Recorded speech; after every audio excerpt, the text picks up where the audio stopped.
Greetings, everyone, one and all, back to Exploring Arda, a Tolkien-centered podcast where I'm your host, Jackson, and I pretty much go through all of Tolkien's Legendarium, or at least a majority of it, there you go, I can talk, all the way from the Silmarillion era, all the way up to Lord of the Rings, eventually.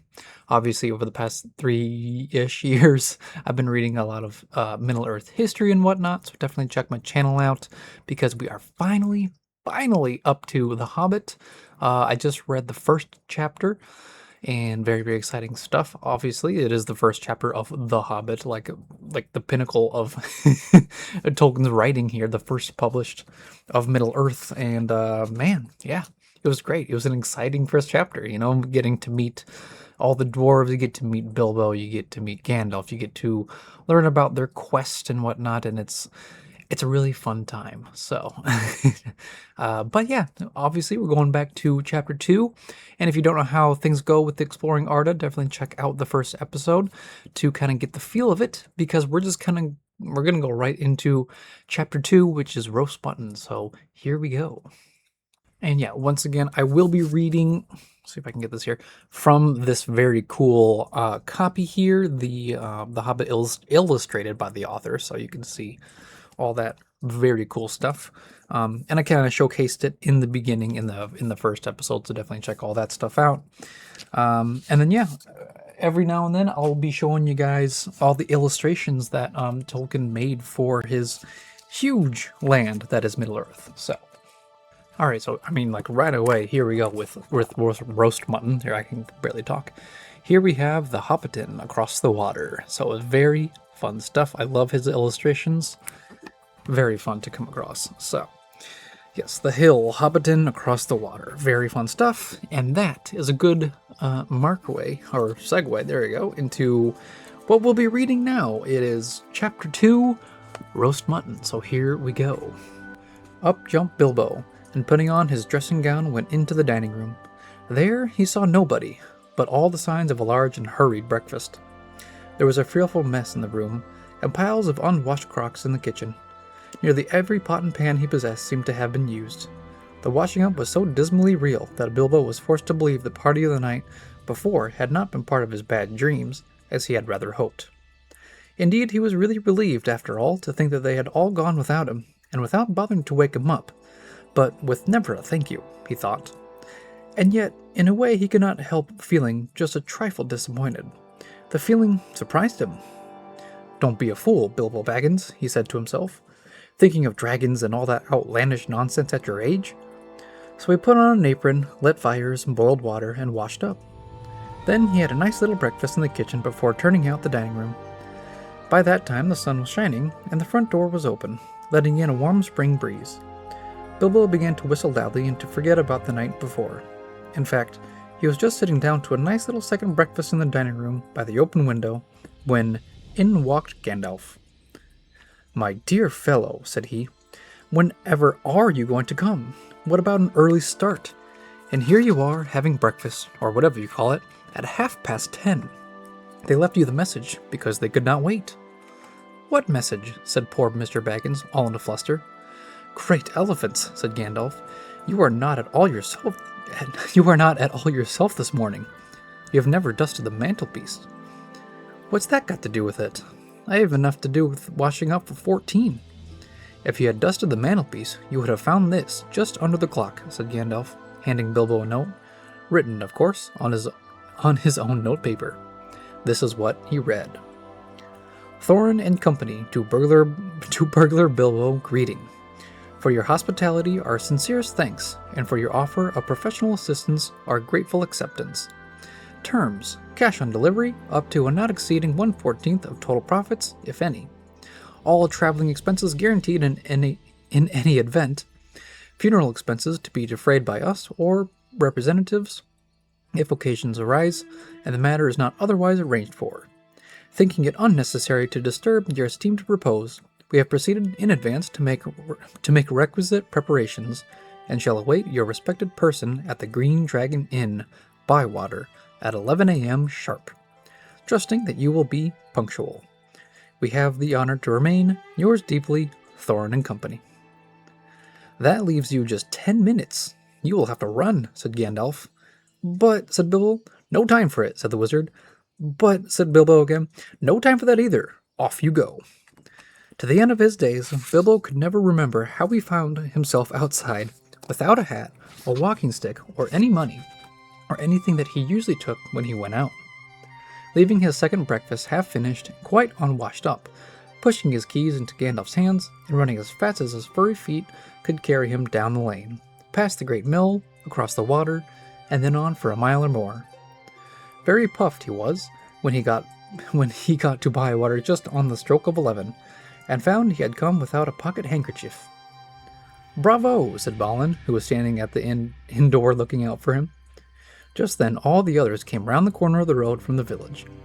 They were on ponies, and each pony was slung about with all kinds of baggages, packages, parcels, and paraphernalia. There was a very small pony, apparently for Bilbo. Up you two get, and off we go, said Thorin. I'm awfully sorry, said Bilbo, but I have come without my hat, and I have left my pocket handkerchief behind, and I haven't got any money. I didn't get your note until after 10:45, to be precise. Don't be precise, said Dwalin, and don't worry. You'll have to manage without pocket handkerchiefs, and a good many other things before you get to the journey's end. As for a hat, I have got a spare hood and cloak in my luggage. That's how they all came to start, jogging off from the inn one fine morning just before May, on laden ponies. And Bilbo was wearing a dark green hood, a little weather-stained, and a dark green cloak borrowed from Dwalin. They were too large for him, and he looked rather comic. What his father Bungo would have thought of him, I daren't think. His only comfort was he couldn't be mistaken for a dwarf, as he had no beard. They had not been riding for very long, when up came Gandalf, very splendid, on a white horse. He had brought a lot of pocket handkerchiefs, and Bilbo's pipe and tobacco, so that after the party went along very merrily, and they told stories, or sang songs as they rode forward all day, except of course when they stopped for meals. These didn't come quite as Bilbo would have liked them, but still he began to feel that adventures were not so bad after all.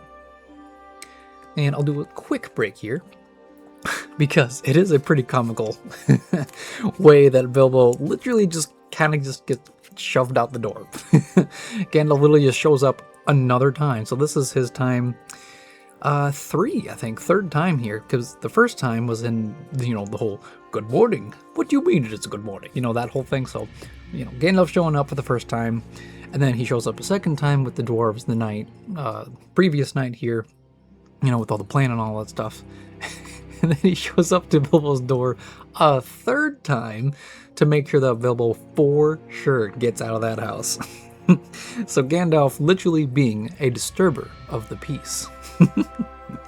And yeah, I just think it's kind of funny where even the dwarves, they're like, well, they weren't really so sure with Bilbo, but they still managed to wait for him and be like, okay, we'll give this guy a second chance. Even after he was, squeaking in the last chapter and acting very, let's say, non-courageous. Even at the mention of a dragon. Yeah, very fun. And of course, Gandalf literally boots him out the door, but then he's still courteous enough to bring Bilbo's pipe and tobacco, which is also really, really funny. But I mean, hey, I guess you kind of need that for the long journey ahead. But it's really fun to just kind of see these when you're reading the book. A lot of us have seen the films and whatnot, so it's a much different vibe, but it's very fun. And you can tell that these dwarves are very close-knit, you can tell that they're friends and family and stuff like that. Just the way that they're always together, and they are very they're sharing, they're kind, even with hobbits.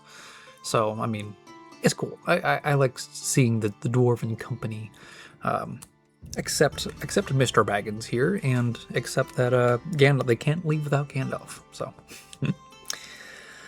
but other than that, we'll just go right back into the story here. So here we go. At first they had passed through Hobbit lands, a wide respectable country inhabited by decent folk, with good roads, an inn or two, and now and then a dwarf or a farmer ambling by on business. Then they came to lands where people spoke strangely, and sang songs Bilbo had never heard before. Now they had gone on far into the lone lands, where there were no people left, no inns, and the roads grew steadily worse. Not far ahead were dreary hills, rising higher and higher, dark with trees. On some of them were old castles with an evil look, as if they had been built by wicked people. Everything seemed gloomy, for the weather that day had taken a nasty turn. Mostly it had been good as May can be, even in merry tales, but now it was cold and wet. In the lone lands they had been obliged to camp when they could, but at least it had been dry. "To think it will soon be June," grumbled Bilbo, as he splashed along behind the others in a very muddy track. It was after tea time. It was pouring with rain, and had been all day. His hood was dripping to his eyes, his cloak was full of water, the pony was tired and stumbled on stones. The others were too grumpy to talk. "And I'm sure the rain has got into the dry clothes and into the food bags," thought Bilbo. "Bother burgling and everything to do with it. I wish I was at home with my nice hole by the fire with the kettle just beginning to sing." It was not the last time that he wished that. Still, the dwarfs jogged on, never turning around or taking any notice of the hobbit. Somewhere behind the gray clouds the sun must have gone down, for it began to get dark as they went down into a deep valley with a river at the bottom. Wind got up and willows along its banks bent and sighed. Fortunately, the road went over an ancient stone bridge, for the river, swollen with the rains, came rushing down the hills and mountains in the north. It was nearly night when they had crossed over. The wind broke up the gray clouds, and a wandering moon appeared above the hills between the flying rags. Then they stopped, and Thorin muttered something about supper, and where shall we get a dry patch to sleep on? Not until did they notice that Gandalf was missing. So far he had come all the way with them, never saying if he was in the adventure or merely keeping them company for a while. He had eaten most, talked most, and laughed most, but now he simply was not there at all. "Just when a wizard would have been most useful too," groaned Dori and Nori, who shared the hobbit's view about regular meals, plenty and often. They decided in the end that they would have to camp where they were. They moved to a clump of trees, and though it was drier under them, the wind shook the rain off the leaves, and the drip, drip was most annoying. Also, the mischief seemed to have gotten into the fire. Dwarves can make a fire almost anywhere, out of almost anything, wind or no wind, but they could not do it that night. Not even Oin and Gloin, who were especially good at it. Then one of the ponies took fright at nothing and bolted. He got into the river before they could catch him, and before they could get him out again, Fili and Kili were nearly drowned, and all the baggage that he carried was washed away off of him. Of course, it was mostly food, and there was mighty little left for supper, and less for breakfast. There they all sat, glum and wet and muttering, while Oin and Gloin went on trying to light the fire, and quarreling about it. Bilbo was sadly reflecting that adventures are not all pony rides in May sunshine, when Balin, who was always their lookout man, said, "There's a light over there." There was a hill some way off with trees on it, pretty thick in parts. Out of the dark mass of the trees they could now see a light shining, a reddish, comfortable-looking light, as it might be a fire or torches twinkling. Ooh, and before we actually get into the next page, I'll still continue the story here. We get the Troll's Hill. This is the next illustration by Tolkien here. I really love it. I love the shading and you can tell that it's in the evening or nighttime where everything's kind of like in the deep shadow, and it's kind of like where they're heading towards, which, like on adventures, like it says, it's not all, it's not all pony rides in May sunshine. Sometimes you got to go through like the deep valleys and the shadows and the rain clouds and whatnot. But it's all part of the journey, right? But onward we go with the story, and then I'll take a little bit of a break in a few minutes. When they had looked at it for some while, they fell to arguing. Some said no, and some said yes. Some said that they could go and see, and anything was better than little supper, less breakfast, and wet clothes all the night. Others said, "These parts are none too well known, and are too near the mountains. Travelers seldom come this way now. The old maps are no use. Things have changed for the worse, and the road is unguarded. They have seldom even heard of the king around here, and the less inquisitive you are as you go along, the less trouble you are likely to find." Some said, "After all, there are 14 of us." Others said, "Where's Gandalf got to?" This remark was repeated by everybody. Then the rain began to pour down worse than ever, and Oin and Gloin began to fight. That settled it. "After all, we have got a burglar with us," they said, And so they made off, leading their ponies, with all due and proper caution, in the direction of the light.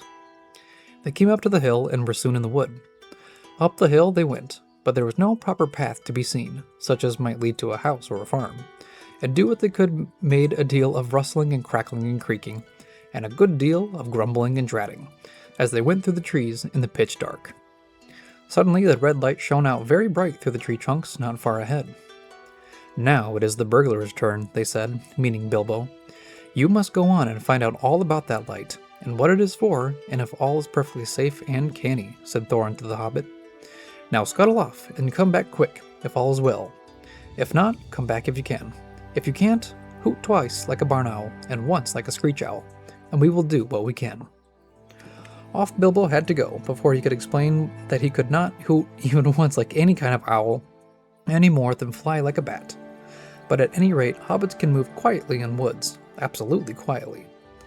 They take pride in it, and Bilbo had sniffed more than once at what he called all this dwarvish racket as they went along, though I don't suppose you or I would have noticed anything at all on a windy night, not if the whole cavalcade had passed 2 feet off. As for Bilbo walking primly towards the red light, I don't suppose even a weasel would have stirred a whisker at it. So, naturally, he got right up to the fire, for fire it was, without disturbing anyone, and this is what he saw. Before we get into another break. This is kind of like what I mean, where it's kind of like more of like a book club. A lot of different breaks in between the narrative here. Yeah, it is kind of funny how Gandalf kind of like appears and disappears out of nowhere. Because at first he was like, I think it's also really funny how it was, here it is, he had eaten, talked, and laughed the most. So he had eaten most of their food already, and then he just vanishes. I just think it's kind of funny that way. But then, of course, like I mentioned earlier, there's no adventure without any, gloomy weather to really dampen people's moods. And I guess this rain is so bad that it's just like constant, and it's flooding, and it's definitely putting a damper in their spirits and just making it really hard to travel. And the one thing that I do really enjoy is that some of the dwarves get like specific traits. So like, Oin and Gloin having the kind of like the fire starters, they're really good with that. Feely and Keely are the ones that are like looking out for like the horses and the ponies. So like, you get a little glimpse into, and then Dori and Nori, who share the Hobbit's views about regular meals. I just really like that because it's very, it's more, I would say, like, it's more inclusive, like, in the books, because for those of us who have seen, like, the films, this is just me, of course, but it seems like there's, like, a selection of the dwarves that were like, okay, these guys have, like, a specific trait, but the rest of them are kind of like off to the side, which I get that it's like you can only fit so much in the movies, but I would have liked to see a little bit more personality on each of them, which is what is really cool about reading the book, is like, even if it's a couple pages, a couple sentences of just like Oin and Gloin are really good at starting fires, it's like, okay, yeah, that's what I like. And that might just be me, but it gives more character to all of the dwarves, right? We already know Thorin's the important guy, right? So, and then Balin's, he's the oldest dwarf, and Dwalin's like this really beefy guy, and it's just like, okay, well, yeah, all these specific things, it's cool, I like that. But again, might just be me, who knows? But of course, yeah. Now that they see the fire up ahead, it is the whole. I did like that whole last sentence here of. He could not hoot even once like any kind of owl any more than fly like a bat. So, like he says that he likes going on his walking trips, which is surprising because it's like he can't even like manage to not replicate, but like know what the owls sound like. I don't know. It's just me again. So me just rambling, but it's fun. So on we go with the story here to see what Bilbo saw. So here we go. 3 very large persons sitting around a very large fire of beech logs. They were toasting mutton on long spits of wood and licking the gravy off their fingers. There was a fine toothsome smell. Also, there was a barrel of good drink at hand, and they were drinking out of jugs. But they were trolls. Obviously trolls. Even Bilbo, in spite of his sheltered life, could see that. From the great heavy faces of them, and their size, and the shape of their legs, not to mention their language, which was not drawing room fashion at all. Mutton yesterday, mutton today, and blimey, if it don't look like mutton again tomorrow, said one of the trolls. Never a blinking bit of man-flesh have we had for long enough, said a second. What the hell William was thinking off to bring us into these parts at all beats me. And the drink running short, what's more, he said, clogging the elbow of William, who was taking a pull at his jug. William choked. Shut your mouth, he said as soon as he could. You can't expect folk to stop here forever just to be eat by you and Bert. You've eat a village and a half between yer since we come down from the mountains. How much more do you want? And time's been up our way, but you'd have said thank you, Bill, for a nice bit of fat valley mutton.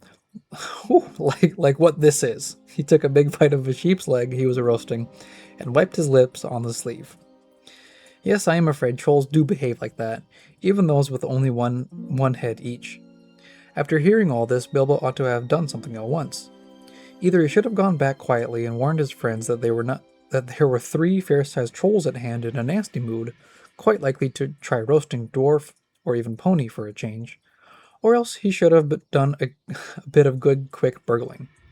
A really first-class and legendary burglar would have at this point picked the troll's pockets. It is nearly always worthwhile, if you can manage it. Pinch the very mutton off the spits, purloin the beer, and walked off without their noticing him. Others more practical, but with less professional pride, would perhaps have stuck a dagger into each of them before they observed it. Then the night would have been spent cheerily. Bilbo knew it. He had read of a good many things he had never seen or done. He was very much alarmed, as well as disgusted. He wished himself 100 miles away, and yet somehow he could not go straight back to Thorin and company empty-handed. So he stood and hesitated in the shadows of the various oh wow, this is a weird word. Burglarious proceedings he had heard of. Picking the troll's pockets seemed the least difficult, so at least he crept behind a tree just behind William. Bert and Tom went off to the barrel. William was having another drink. Then Bilbo plucked up courage and put his little hand in William's enormous pocket. There was a purse in it, as big as a bag to Bilbo. Ha, he thought, warming to his new work as he lifted it out carefully. This is a beginning. It was. Trolls' purses are the mischief, and this was no exception. Who are you? It squeaked as it left the pocket, and William turned round at once and grabbed Bilbo by the neck before he could duck behind the tree. Blimey, Bert, look what I've copped, said William. What is it? Said the others, coming up. Lo me if I knows. What are you? Bilbo Baggins, a hobbit, said poor Bilbo, shaking all over and wondering how to make owl noises before they throttled him. A hobbit? And they said, a bit startled. Trolls are slow the uptake, and mighty suspicious about anything new to them. What's a hobbit got to do with my pocket anyways? Said William. And can you cook 'em? Said Tom. You can try, said Bert, picking up a skewer. He wouldn't make above a mouthful, said William, who had already had a fine supper. Not when he was skinned and boned. Perhaps there are more like him round about, and we might make a pie, said Bert. Here, you. Are there any more of your sort sneaking in these here woods, you nasty little rabbit? Said he, looking at the hobbit's furry feet, and he picked him up by the toes and shook him. Yes, lots, said Bilbo, before he remembered not to give his friends away. No, not at all, not one, he said immediately afterward. What do you mean? Said Bert, holding him up right way, by the hair this time. What I say, said Bilbo, gasping. And please don't cook me, kind sirs. I'm a good cook myself, and cook better than I cook, if you see what I mean. I'll cook beautifully for you, a perfectly beautiful breakfast for you, if only you wouldn't have me for supper. Poor little blighter, said William. Actually, before we keep going into the story, as always, part of the book club here, it's going to be a common thing. Here is Toby trying to get on top of me. So here is Toby for the second time. Say hello, Toby, if you can. Yes, of course. Toby, can you say hi? No? No? Okay. Toby never says hi, but he interrupts.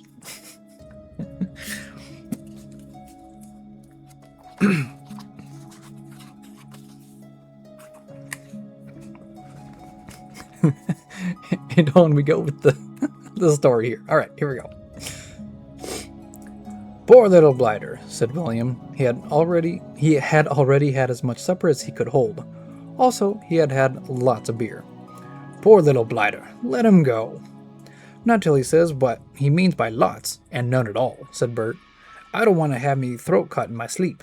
Hold his toes in the fire till he talks. I won't have it, said William. I caught him anyway. You're a fat fool, William, said Bert, as I've said before this evening. And you're a lout, and I won't take that from you, Bill Huggins, said Bert, and puts his fist in William's eye. There was a gorgeous row. Bilbo had just enough wits left when Bert dropped him on the ground to scramble out of the way from their feet before they were fighting like dogs, and calling one another all sorts of perfectly true and applicable names in very loud voices. And of course, another interruption here. We get another illustration. We get the trolls. Very, very cool stuff. Trolls in the nighttime. I absolutely love this illustration. It's very cool. You can even see the trolls behind the trees here, the fire, the barrel. Very, very cool stuff. I absolutely love it. But onward we go. Soon they were locked in one another's arms and rolling nearly into the fire, kicking and thumping, while Tom whacked at them both with a branch to bring them to their senses. And that, of course, only made them madder than ever. That would have been the time for Bilbo to have left. But his poor little feet had been very squashed in Bert's big paw, and he had no breath in his body, and his head was going round. So there he lay for a little while, panting, just outside the circle of firelight. Right in the middle of the fight, up came Balin. The dwarves had heard noises from a distance, and after waiting for some time for Bilbo to come back, or to hoot like an owl, they started off one by one to creep towards the light as quietly as they could. No sooner did Tom see Balin come into the light that he gave an awful howl. Trolls simply detest the very sight of dwarves, uncooked. Bert and Bill stopped fighting immediately and, "A sack, Tom, quick!" they said, before Balin, who was wondering where in all this commotion Bilbo was, knew what was happening. A sack was over his head, and he was down. "There's more to come yet," said Tom, "or I'm mighty mistook. Lots and none at all it is," said he. "No burrow hobbits, but lots of these here dwarves. That's about the shape of it." "I reckon you're right," said Bert, "and we best get out of the light." And so they did. With sacks in their hands that they used for carrying off mutton and other plunder, they waited in the shadows. As each dwarf came up and looked at the fire, the spilled jugs, and the gnawed mutton, in surprise, pop went a nasty-smelling sack over his head, and he was down. Soon Dwalin lay by Balin, and Fili and Kili together, and Dori and Nori and Ori all in a heap, and Oin and Gloin, and Bifur and Boffer and Bumber piled uncomfortably near the fire. "That'll teach 'em," said Tom, for Bifur and Bumber had given a lot of trouble and fought like mad as dwarves will when cornered. Thorin came last, and he was not caught unawares. He came expecting mischief, and didn't need to see his friend's legs sticking out of sacks to tell him that things were not at all well. He stood outside in the shadows some way off and said, "What's all this trouble? Who has been knocking my people out?" "It's trolls," said Bilbo from behind a tree. They had forgotten all about him. "They're hiding in the bushes with sacks," said he. "Oh, are they?" said Thorin, and he jumped forward to the fire before they could leap on him. He caught up a big branch all on fire at one end, and Bert got that end in his eye before he could step aside. That put him out of the battle for a bit. Bilbo did his best. He caught hold of Tom's leg, as well as he could. It was thick as a young tree trunk, but he was sent spinning up into the top of some bushes when Tom kicked the sparks up in Thorin's face. Tom got the branch in his teeth for that, and lost one of the front ones. It made him howl, I can tell you. But just at that moment, William came up behind and popped a sack right over Thorin's head and down to his toes. And so the fight ended. A nice pickle they were all in now, all neatly tied up in sacks, with 3 angry trolls, and 2 with burns and bashes to remember, sitting by them, arguing whether they should roast them slowly, or mince them fine and boil them, or just sit on them one by one and squash them into jelly. And Bilbo up in a bush, with his clothes and his skin torn, not daring to move for fear they should hear him. It was just then that Gandalf came back, but no one saw him. The trolls had just decided to roast the dwarves now and eat them later. That was Bert's idea, and after a long argument they had agreed to it. "No good roasting them now, it'll take all night," said a voice. Bert thought it was William's. "Don't start the argument all over again, Bill," he said, "or it will take all night." "Who's arguing?" said William, who thought it was Bert that had spoken. "You are," said Bert.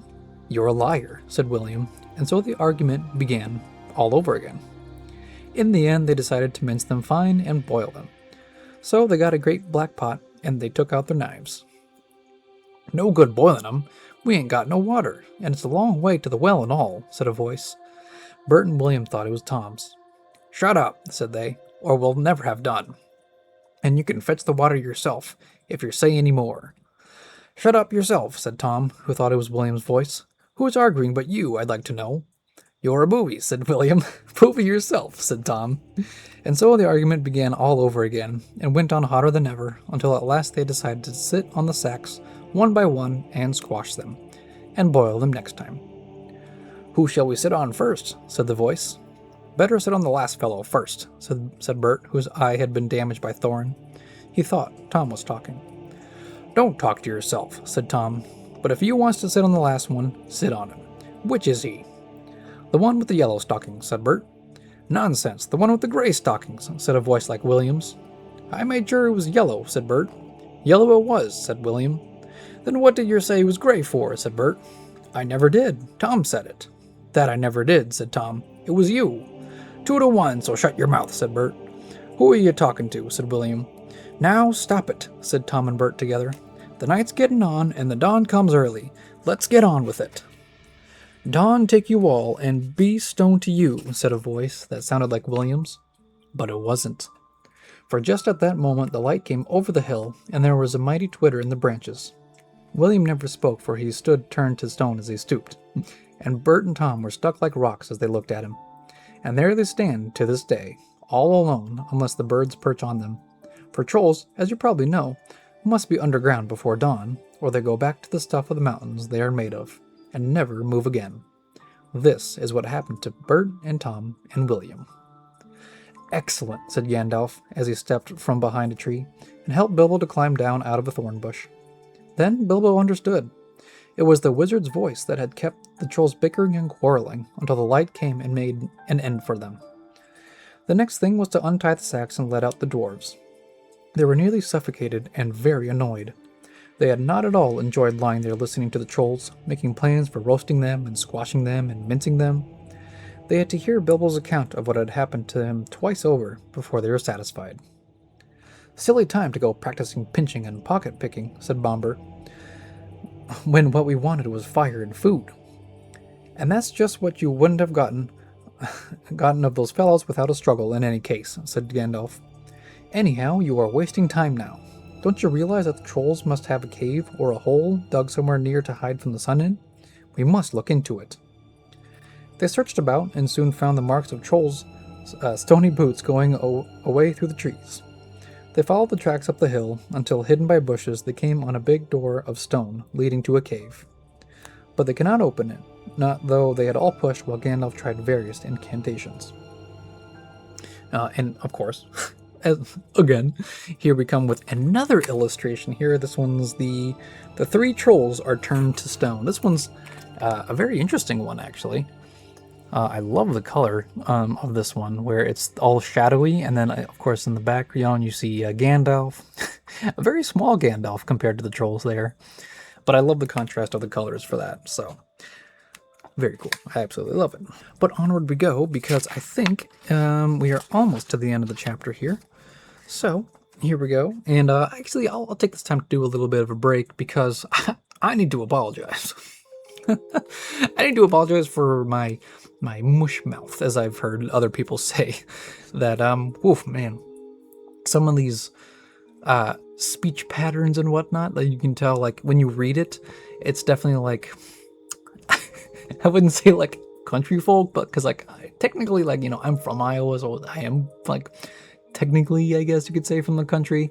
Um, it is just kind of funny how there's a lot of like, you're doing this and you're doing that. You can definitely like tell if you put an accent to it, but I didn't really want to because I don't want to offend anybody. So it's like, but yeah, pretty much, I guess, long story short is that the trolls, as they are continually capturing the dwarves, which is also another funny thing to mention, but while they're continually snatching the dwarves and putting them into these big sacks, that they're arguing with each other, and Gandalf's off to the side, of course. He's seeing all this happening, and he's just like, okay, well, this is another problem. And so Gandalf, being the wizard of many traits, many skills, basically replicates the voices of the trolls to basically confuse them, make them talk even longer and longer and longer until the sun comes up, pretty much. Because trolls, in Middle-earth version at least, specifically for this, if sunlight reaches them, they turn to stone, pretty much. But the comical thing about this part of the chapter is that all the dwarves except for Thorin, so that means all of the dwarves except for Thorin run up to the fire, see this whole fiasco happening, and still manage to fall under the trap. Like, over 10 dwarves. You see this. I just think it's just ridiculous, where it's just like, really? Like, come on. Like, these dwarves, these are the guys that got out when Smaug attacked Erebor for the first time. It's these guys, the ones that just like see a fire and be like, wow, that's weird, and then foomp. I don't know. I just think it's kind of funny, ridiculous, but it is a really cool, like, it's a fun, it's a comical part of the story. I get it. It's the whole bumbling dwarves, and just like, okay, well, there's a lot of weird stuff, random stuff that happens, but I absolutely enjoy it. I just think it's really funny. How all the dwarves except for him, like, don't figure it out. Come on, awareness, guys. But yeah, so here we go into the last part of the chapter as they enter the troll's cave here. So here we go, last part of the chapter. Would this be any good? Asked Bilbo when they were getting tired and angry. I found it on the ground where the trolls had their fight. He held out a large-ish key, though no doubt William had thought it very small and secret. It must have fallen out of his pocket, very luckily, before he was turned to stone. Why on earth didn't you mention this before? They cried. Gandalf grabbed it and fitted it into the keyhole. Then the stone door swung back with one big push, and they all went inside. There were bones on the floor, and a nasty smell was in the air, but there was a good deal of food jumbled carelessly on shelves and on the ground, among an untidy litter of plunder, of all sorts, from brass buttons to pots full of gold coins standing in the corner. There were lots of clothes, too, hanging on the walls, too small for trolls. I'm afraid they belonged to victims, and among them were several swords of various makes, shapes, and sizes. Two caught their eyes particularly, because of their beautiful scabbards and jeweled hilts. Gandalf and Thorin each took one of these, and Bilbo took a knife in a leather sheath. It would have made only a tiny pocket knife for a troll, but it was as good as a short sword for the hobbit. These look like good blades, said the wizard, half drawing them and looking at them curiously. They were not made by any troll, nor any smith among men in these parts and days. But when we can read the runes on them, we shall know more about them.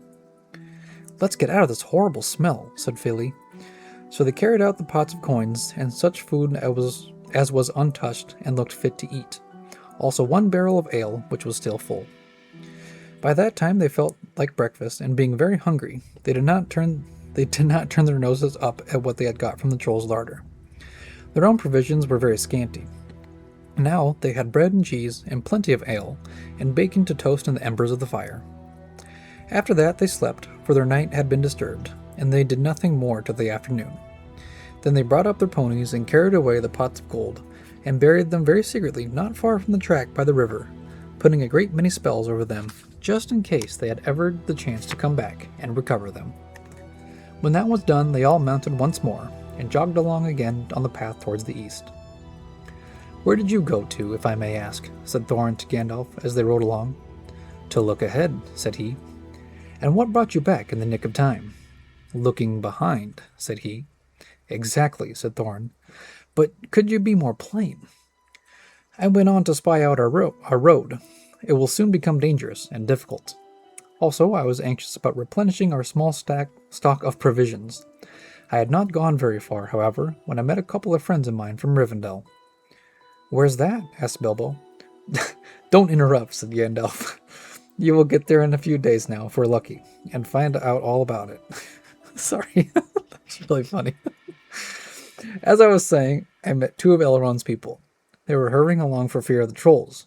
It was they who told me that 3 of them had come down from the mountains. I'm making myself laugh. Don't interrupt. They were hurrying along for fear of the trolls. It was they who told me that 3 of them had come down from the mountains and settled in the woods not far from the road. They had frightened everyone away from the district, and they waylaid strangers. I immediately had a feeling that I was wanted back. Looking behind, I saw a fire in the distance and made for it. So now you know. Please be more careful next time, or we shall never get anywhere. Thank you, said Thorin. And that's the end of the chapter. I'm so sorry, but that was hilarious for me. It's like, oh yeah, I met a couple of friends of mine from Rivendell. Where's that? As we will, don't interrupt. Gandalf. Yikes! Gandalf is in a mood. Oh, and then this last thing that he says to Thorin, this just further adds to this wizard's frustration with these guys. He just says, please be more careful next time or we shall never get anywhere. He's like, guys, we only just began and you're already messing up. Like, this is crazy. Stop it. It was so funny. Don't interrupt, said Gandalf. Oh, it's so funny. I absolutely love it. But yeah, they pretty much go into the cave trolls, or the trolls cave. There you go. See, like today, for some reason, I just can't talk today. It's weird. But yeah, they basically bury what coins that they found, just in case if they come back. And then, yeah, Thorin and Gandalf, they take a couple swords with some runes and some really cool scabbards on them and jeweled hilts. Very, very cool. A very good plunder, I would say. And then, yeah, Bilbo gets his famous blade that he later names on in the book, which is very fun because basically I would say it's a uniquely enchanted sword. It's very cool. I guess you could say it's a dagger, but, obviously, as it says, like, it's a good enough short sword for a hobbit, so. It's awesome how it's like, you take like a ordinary, I'd say like ordinary, like, dagger, and it's like, oh yeah, well, hobbits are actually pretty small, so it would make sense that it becomes a sword for them. It's just cool. Just little things like that just really add to the depth of Tolkien's world building. It's very, very cool. And yeah, that's pretty much where we leave off of chapter 2 here. Escaped from the trolls after all the arguing and bickering and whatnot. Kind of leads to their downfall, and well, yeah, that's it. That was their first, I would say their first official threat, and they failed. If it wasn't for Gandalf. But I think that's really cool too, where it showcases that, like, even though the dwarves and Bilbo, who's supposed to be kind of like the hero of the story, they're already like failing. You can already see Bilbo, he's trying to be the burglar, but also at the same time that courage and strength, internal strength, isn't quite there. So, each chapter definitely like builds up Bilbo's courage and his own character. So each chapter you get to see him coming from this, rich kid that was at home for 50 years. And then all the way up to like the end where, you get to, read through, Battle of the Five Armies, where it's just like, it's a huge jump where we get to that moment. But like I said, this is, chapter 2 of the story. So obviously you don't really see Bilbo's growth too much. Obviously he did go forward. He did try to pickpocket the trolls. So there was that little ounce of that Tookish behavior. But yeah, so a very funny end to the chapter of don't interrupt, said Gandalf. I love that so much. Oh man, so I had a fun time reading the second chapter. Hopefully you guys did too as well. Once again, just check out my channel for some further support. You can check out Exploring Arda if you want to have any, like historical background of the Middle Earth, like lore and whatnot. There's so much of it. I've been doing this, like I said, for the past 3 years. So I'm finally in this monumental stage of the podcast. So I'm definitely really excited. So I think with all that out of the way and being said, yeah, just let me know what your, favorite part of the chapter is, what you're most excited for, because I'm definitely very pumped for this this segment here of Exploring Arda. Very, very fun times. Very fun, and also very fun times ahead. So let me know. Stay tuned for another episode. And as always, may the light of Elbereth be with you all. Farewell.